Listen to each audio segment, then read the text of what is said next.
전능하사 천지를 만드신 하나님 아버지를 내가 믿사오며 그 외아들 우리 주 예수 그리스도를 믿사오니 이는 성령으로 잉태하사 동정녀 마리아에게 나시고 본디오 빌라도에게 고난을 받으사 십자가에 못 박혀 죽으시고 장사한 지 사흘 만에 죽은 자 가운데서 다시 살아나시며 하늘에 오르사 전능하신 하나님 우편에 앉아 계시다가 저리로서 산자와 죽은 자를 심판하러 오시리라.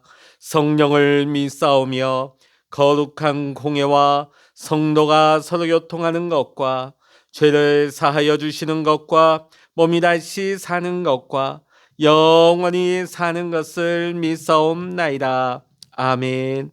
찬송가 285장입니다. 찬송 285장입니다. 주의 말씀 받은 그날 참 기쁘고 복되도다. 이 기쁜 마음 못 이겨서 온 세상에 전하노라. 기쁜 날 주 나의 죄 다시 쓴 날 늘 깨어서 기도하고 늘 기쁘게 살아가리. 기쁜 날 주 나의 죄 다시 쓴 날 이 좋은 날 내 천한 몸 새 사람이 되었으니 이 몸과 마음 다 바쳐서 영광의 주 늘 섬기리. 기쁜 날 주 나의 죄 다시 쓴 날 늘 깨어서 기도하고 늘 기쁘게 살아가리. 기쁜 날 주 나의 죄 다시 쓴 날 새 사람 된 그날부터 평안한 마음 늘 있어서 이 복된 말 전하는 일 나의 본분 삼았도다. 기쁜 날 주 나의 죄 다시 쓴 날 늘 깨어서 기도하고 늘 기쁘게 살아가리. 기쁜 날 주 나의 죄 다시 쓴 날. 아멘. 이 시간 우리에게 주시는 하나님의 말씀 신약성서 사도행전 13장 13절로부터 51절까지입니다. 52절까지입니다. 우리 같이 읽겠습니다. 사도행전 13장 13절부터 마지막 절까지입니다. 바울과 및 동행하는 사람들이 바보에서 배 타고 밤빌리아에 있는 버가에 이르니 요한은 그들에게서 떠나 예루살렘으로 돌아가고 그들은 버가에서 더 나아가 비시디아 안디옥에 이르러 안식일에 회당에 들어가 앉으니라. 율법과 선지자의 글을 읽은 후에 회당장들이 사람을 보내어 물어 이르되 형제들아 만일 백성을 권할 말이 있거든 말하라 하니 바울이 일어나 손짓하며 말하되 이스라엘 사람들과 및 하나님을 경외하는 사람들아 들으라. 이 이스라엘 백성의 하나님이 우리 조상들을 택하시고 애굽 땅에서 나그네 된 그 백성을 높여 큰 권능으로 인도하여 내사 광야에서 약 40년간 그들의 소행을 참으시고 가나안 땅 7족속을 멸하사 그 땅을 기업으로 주시기까지 약 450년간이라. 그 후에 선지자 사무엘 때까지 사사를 주셨더니 그 후에 그들이 왕을 구하거늘 하나님이 베냐민 지파 사람 기스의 아들 사울을 40년간 주셨다가 패하시고 다윗을 왕으로 세우시고 증언하여 이르시되 내가 이새의 아들 다윗을 만나니 내 마음에 맞는 사람이라 내 뜻을 다 이루리라 하시더니 하나님이 약속하신 대로 이 사람의 후손에서 이스라엘을 위하여 구주를 세우셨으니 곧 예수라. 그가 오시기에 앞서 요한이 먼저 회개의 세례를 이스라엘 모든 백성에게 전파하니라. 요한이 그 달려갈 길을 마칠 때에 말하되 너희가 나를 누구로 생각하느냐 나는 그리스도가 아니라 내 뒤에 오시는 이가 있으니 나는 그 발의 신발끈을 풀기도 감당하지 못하리라 하였으니 형제들아 아브라함의 후손과 너희 중 하나님을 경외하는 사람들아 이 구원의 말씀을 우리에게 보내셨거늘 예루살렘에 사는 자들과 그들 관리들이 예수와 및 안식일마다 외우는 바 선지자들의 말을 알지 못함으로 예수를 정죄하여 선지자들의 말을 응하게 하였도다. 죽일 죄를 하나도 찾지 못하였으나 빌라도에게 죽여달라 하였으니 성경에 그를 가리켜 기록한 말씀을 다 응하게 한 것이라. 후에 나무에서 내려다가 무덤에 두었으나 하나님이 죽은 자 가운데서 그를 살리신지라. 갈릴리로부터 예루살렘에 함께 올라간 사람들에게 여러 날 보이셨으니 그들이 이제 백성 앞에서 그의 증인이라. 우리도 조상들에게 주신 약속을 너희에게 전파하노니 곧 하나님이 예수를 일으키사 우리 자녀들에게 이 약속을 이루게 하셨다 함이라. 시편 2째 편에 기록한 바와 같이 너는 내 아들이라 오늘 너를 낳았다 하셨고 또 하나님께서 죽은 자 가운데서 그를 일으키사 다시 썩음을 당하지 않게 하실 것을 가르쳐 이르시되 내가 다윗의 거룩하고 미쁜 은사를 너희에게 주리라 하셨으며 또 다른 시편에 일렀으되 주의 거룩한 자로 썩음을 당하지 않게 하시리라 하셨느니라. 다윗은 당시에 하나님의 뜻을 따라 섬기다가 잠들어 그 조상들과 함께 묻혀 썩음을 당하였으되 하나님께서 살리신 이는 썩음을 당하지 아니하였나니 그러므로 형제들아 너희가 알 것은 이 사람을 힘입어 죄사함을 너희에게 전하는 이것이며 또 모세의 율법으로 너희가 의롭다 하심을 얻지 못하면 모든 일에도 이 사람을 힘입어 믿는 자마다 의롭다 하심을 얻는 이것이라.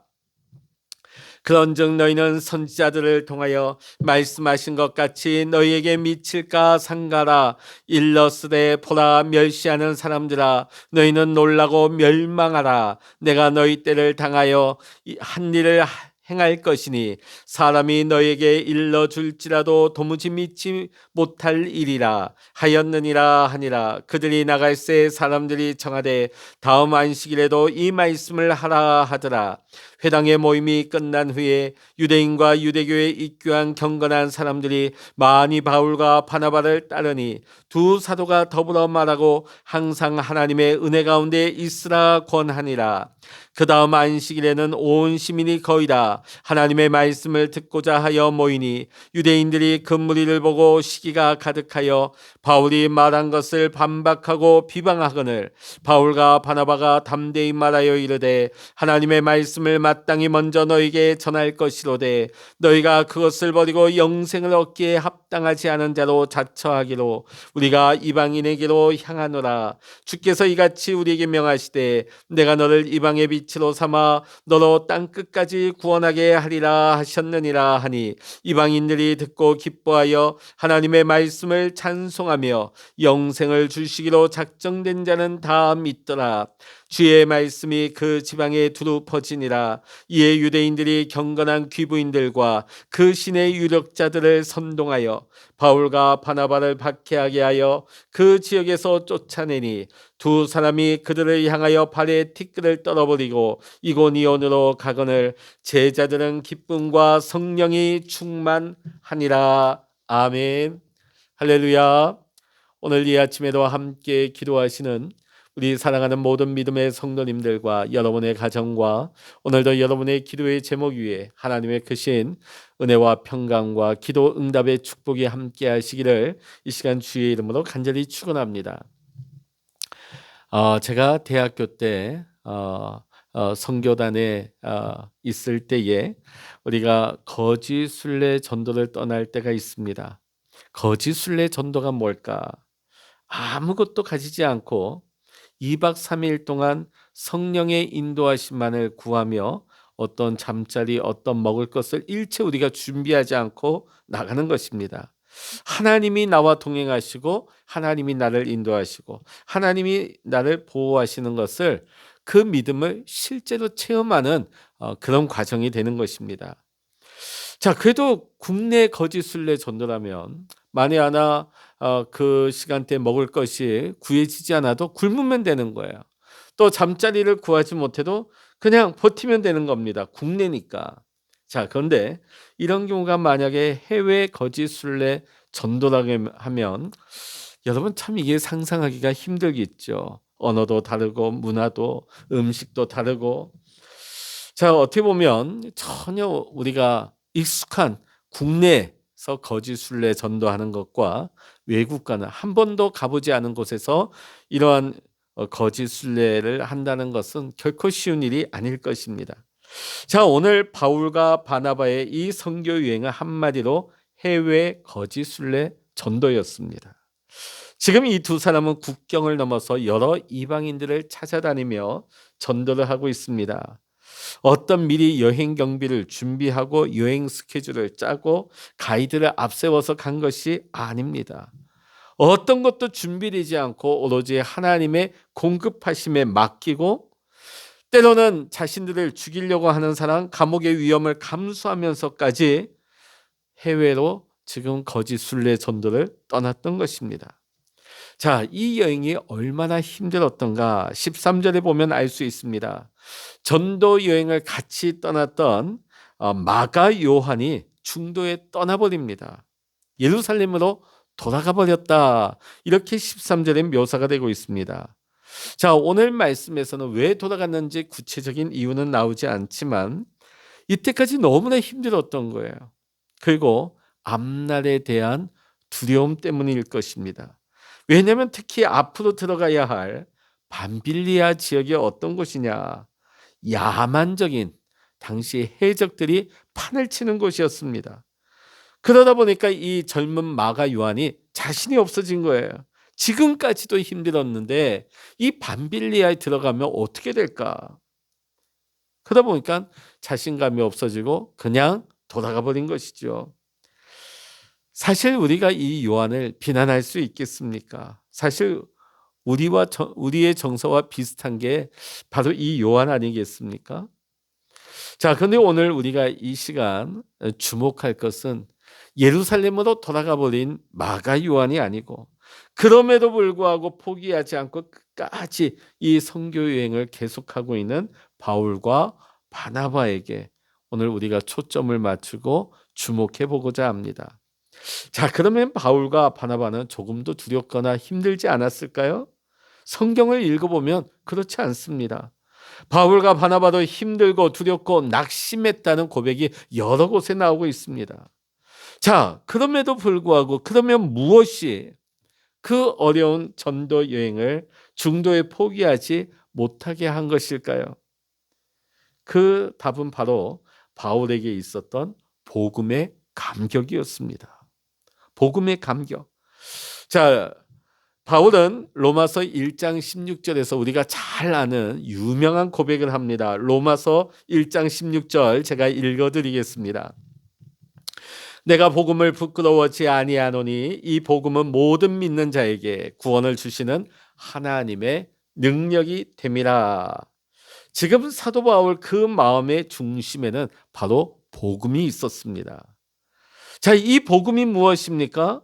마귀의 종로를 타던 사람이 하나님의 자녀로서 구원을 받는 놀라운 능력이 복음이에요. 누구든지 이 복음을 듣기만 하면 인생이 바뀝니다. 가정과 가문이, 나라와 민족이 바뀌는 하나님의 놀라운 복이 임하는 것입니다. 그래서 사도 바울은 이 복음이 부끄럽지가 않았던 것입니다. 자, 사도 바울은 복음을 부끄러워하지 않았을 뿐만 아니라 오히려 내가 이 복음을 전하지 않으면 내게 화가 임할 것이라고 이렇게 여겼을 정도예요.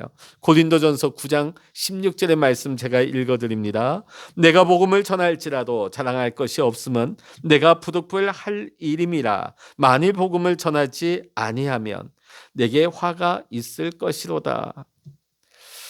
자, 이걸 제가 좀 쉽게 설명을 드린다면, 예를 들어 예전에 우리 코로나도 있었고 우리가 10여 년 전에는 또 신종플루도 있었죠.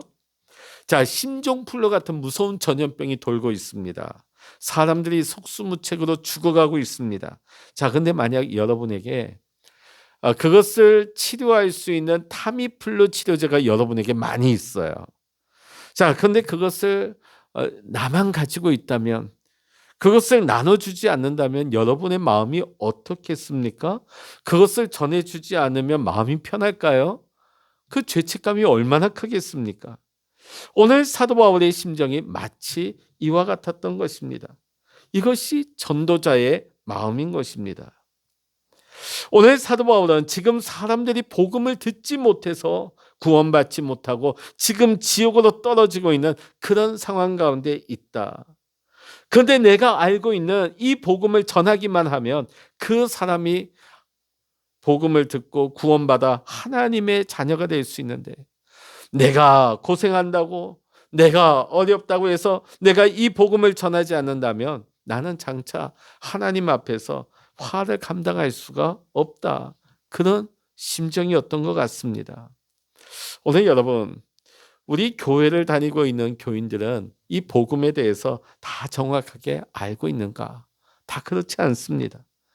교인들 중에 아직도 복음이 무엇인지 정확하게 모르는 분들이 의외로 많습니다. 교회 안에는 세 가지 종류의 교인이 있습니다. 첫 번째는 복음을 들어도 전혀 알아듣지 못하는 분들이 있습니다. 두 번째는 복음은 알아듣습니다. 은혜도 받습니다. 그런데 복음을 말해보라고 하면 말은 못하는 거예요. 아직 내 안에 그 복음이 정확하게 정리가 되지 못한 겁니다. 내가 그 복음을 말할 수 있을 만큼 그 복음이 내게 와 닿지를 않아요. 감동이 되지 않는 것입니다. 그러다 보니까 입이 열리지 않는 것이죠. 세 번째로는 복음을 말하는 분들이 있습니다. 이제는 복음을 증거할 수 있는 분들이 된 것이죠. 오늘 여러분은 복음이 무엇인지 정확히 알고 계십니까? 혹시 여러분 중에도 나는 아직도 목사님이 하는 말씀이 복음이 무엇인지 난 참 애매한 것 같아, 이런 분들 있으십니까? 너무 걱정하지 마십시오. 그리고 너무 부끄러워하지 않으셔도 됩니다. 여러분, 감리교를 세운 존 웨슬리 목사님 이야기입니다. 존 웨슬리 목사님은 아버지가 목사님이었어요. 이 목사님도 옥스포드 대학에서 신학을 공부하고 성경 공부도 하고 미국의 선교사로 자원해서 나아갔습니다. 자, 그런데 이런 분이 복음을 알지 못했습니다. 왜 그랬느냐? 미국 선교사로 가기 위해서 배를 타고 대서양을 건너가다가 큰 풍랑을 만납니다. 그런데 그는 너무나 무서워 떱니다. 왜? 죽으면 천국 간다는 확신이 없는 거예요. 이 모습을 보고 있던 그 옆에 독일 선교사 벨러 목사님이 이렇게 묻습니다. 당신 구원받았습니까?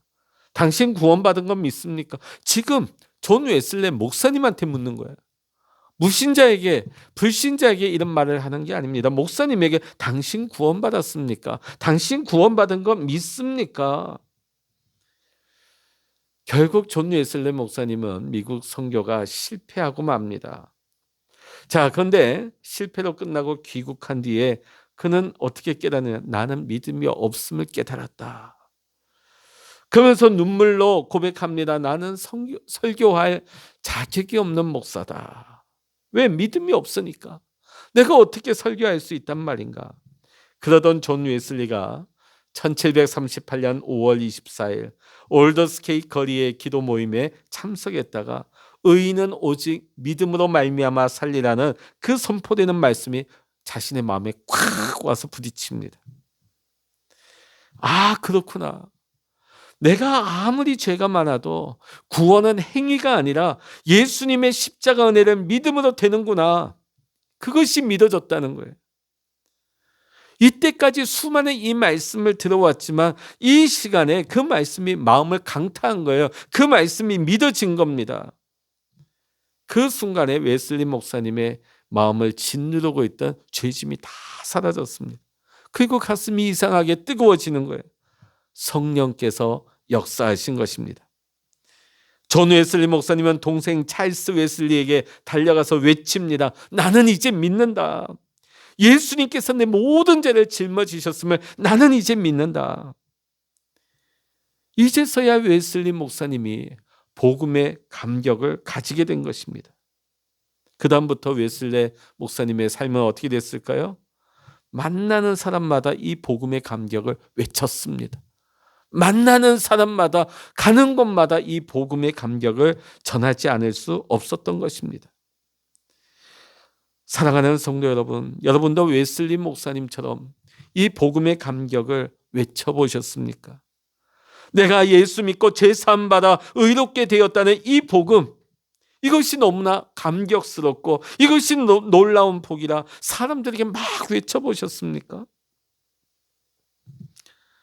제가 어렸을 때 초등학교 1학년 때 자전거를 배웠습니다.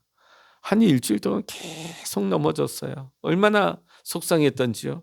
근데 어느 순간 자전거가 앞으로 싹 가는데 넘어지지 않는 거예요. 얼마나 좋은지 얼마나 기쁜지요. 막 제가 사는 동네를 돌면서 동네 할아버지, 동네 아주머니, 동네에 있는 사람마다 저 이제 자전거 타요. 저 보세요. 저 자전거 타고 있어요. 누가 물어보지도 않았습니다. 누가 관심 가지지도 않습니다. 그런데 너무 좋으니까, 너무 기쁘니까 그걸 외치기 시작합니다. 자랑하기 시작합니다. 여러분, 제가 일주일 만에 자전거 타는 것과 비교할 수도 없는 것이 구원의 복음, 속죄의 복음이 아니겠습니까? 그런데 우리는 웨슬리 목사님처럼 사랑하는 가족을 붙들고 친구를 붙들고 이웃을 붙들고 나는 이제 예수님을 확실히 믿습니다. 나는 죄사함을 받았습니다. 나는 속죄함을 받았습니다. 예수님 때문에. 우리는 과연 이렇게 외치고 있습니까? 오늘 여러분, 오늘 사도 바울에게 있어서는 이 속죄의 복음을 전하는 것이 어떤 고생도 어떤 죽음의 위협조차 감수하면서 전도 여행을 하게 한 가장 중요한 동기가 된 것입니다. 사랑하는 성도 여러분, 오늘 이 시간 여러분에게 이 복음의 감격이 있으십니까? 여러분은 신앙생활에 오면서 많은 복음에 대해서 많이 들어오셨을 거예요. 근데 문제는 뭐냐면 복음이 무엇이냐 하는 것보다 내 안에 복음의 감격이 있느냐 하는 것입니다. 저는 목회하면서 이 속죄의 복음이 변질되어져 가는 것이 너무나 아쉽습니다. 복음의 변질이 무엇일까요? 그것은 속죄의 믿음은 있는데 감격은 없는 겁니다. 속죄를 받았다는 사실은 믿어요. 예수님이 십자가의 나를 대신하여 죽으신 것과 예수님이 피 흘려서 내 모든 죄가 사함을 받았다는 것, 그거 믿습니다. 여러분 다 그거 믿고 계실 거예요. 근데 문제는 속죄의 확신이 있다고 믿으면서도 정작 내 안에 속죄의 감격이 없는 것입니다. 사실 여러분, 우리가 축구라든지 어떤 우리가 응원하는 경기가 어떤 토너먼트에 진출하고 결승에 올라가서 우승하게 되면 하루 종일 기쁘지 않습니까? 흥분되지 않습니까? 그런데 왜 우리는 그토록 예수님의 십자가의 구원, 예수님의 그 십자가의 구원의 기쁜 소식에 대해서 왜 그리도 덤덤한가 하는 것이죠. 우리나라 선수들이 나가서 우승한 것보다도 기쁘지가 않은 거예요. 속죄의 고백은 있지만 전도가 안 됩니다. 이게 바로 변질된 복음입니다. 속죄는 받았다고 하지만 삶의 변화가 없는 것입니다. 이것이 변질된 복음이에요. 어떻게 이런 일이 일어날 수 있겠습니까? 여러분, 똑같은 복음을 들어도 전혀 다른 반응들이 나타납니다. 복음은 들었지만은 믿는다고 고백은 하지만 복음의 감격은 없는 것입니다. 오늘 말씀 보니까 바울은 지금 생명을 다해서 복음을 전하러 온 세상을 향해서 달려나가고 있습니다. 복음 전하기 위해서. 그런가 하면 마가 요한은 중도에 포기하고 돌아가 버립니다. 그런가 하면 아예 여기에 관심도 없고 여기에 귀를 기울이지 않는 사람들도 있는 것입니다. 도대체 왜 누구는 생명도 아까워하지 않고 복음을 증거화하는 삶을 살고, 또 어떤 분들은 힘들다고 돌아가 버리고, 아예 어떤 분들은 복음을 배척하고 멸시하며 사는가 하는 것이지요. 복음은 듣지만 자기 안에 있는 자기 죄의 실상을 깨닫지 못하면 이렇게 나뉘어지는 것입니다. 왜 복음은 알고 있는데 복음의 감격이 없을까요? 내 죄의 실상을 깨닫지 못하기 때문입니다. 제가 지난 주일날 설교 말씀드렸던 것 같아요. 그 설교 중에 저희 아버지도 목사님이시고 저도 평생 교회 안에서 자라났습니다. 저도 죄사함 받고 나는 하나님의 자녀다, 나는 천국 백성이다, 이것 너무나 잘 알고 있었습니다. 저는 어려서부터 착하고 온순하고 순종 잘하는 교회 안에서 모범생이었습니다. 자, 그런데 정작 이런 사람이요, 십자가의 감격 없이 살 가능성은 의외로 많습니다. 자기 죄의 실상을 깨닫기가 어려운 거예요. 그냥 머리로만 모든 사람은 죄인이지, 그냥 교리로만 믿어지는 것입니다. 2001년도 8월 달에 제가 큰 사고 중에 그 마지막 10초 동안 하나님께서 제 죄의 실상을 딱 보여주시는데요, 저는 죄인인 것이 머리로만 와닿았습니다. 그런데 하나님께서 제게 보여주시는 그 중요한 컷들을 볼 때, 주님, 저는 죄인입니다, 탄식할 수밖에 없었어요. 그 순간 저는 살려달라보다도 하나님, 마지막 다시금 주님 앞에 설 때에 부끄럽지 않도록 주님, 다시금 제게 기회를 주십시오, 그렇게 기도할 수밖에 없었습니다.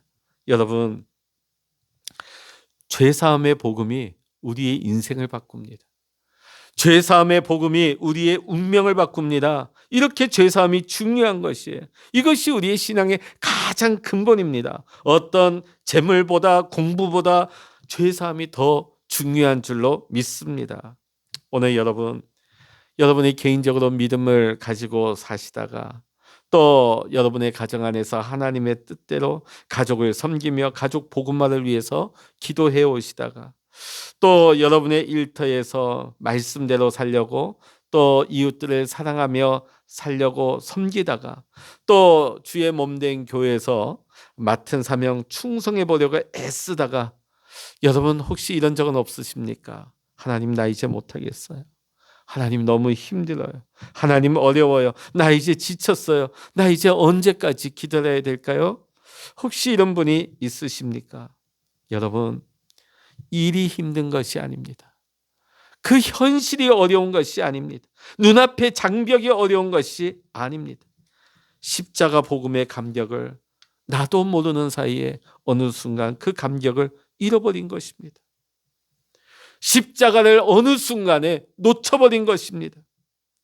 그러나 우리 주님의 십자가는 우리를 얼마든지 다시금 일으키십니다.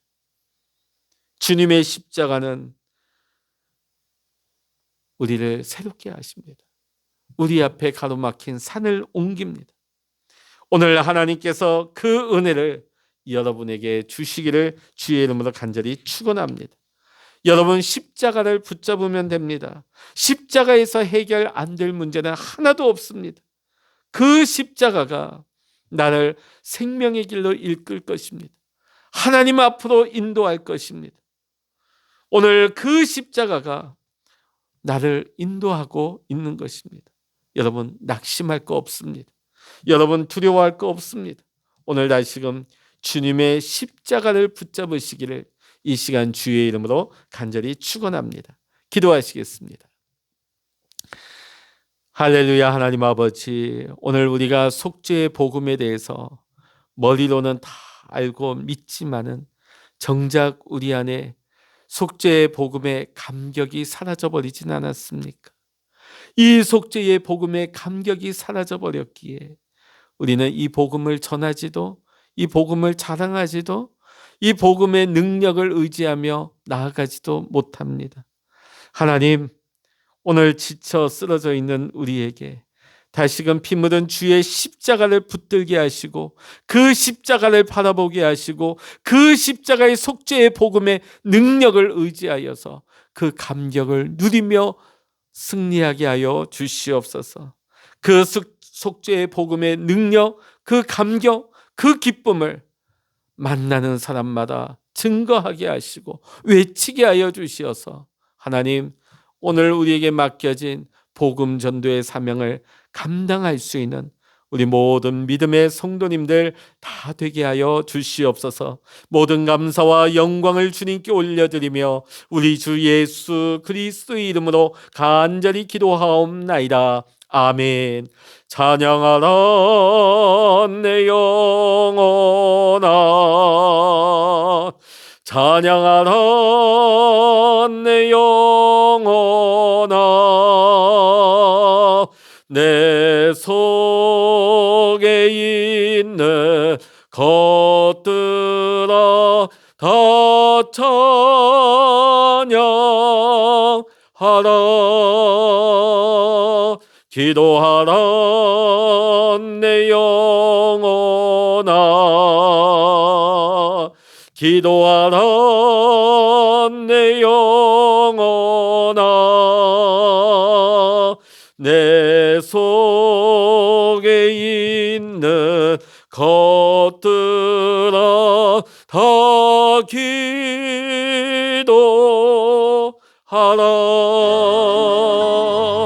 주여, 일창을 합심하여 기도하십니다. 주여.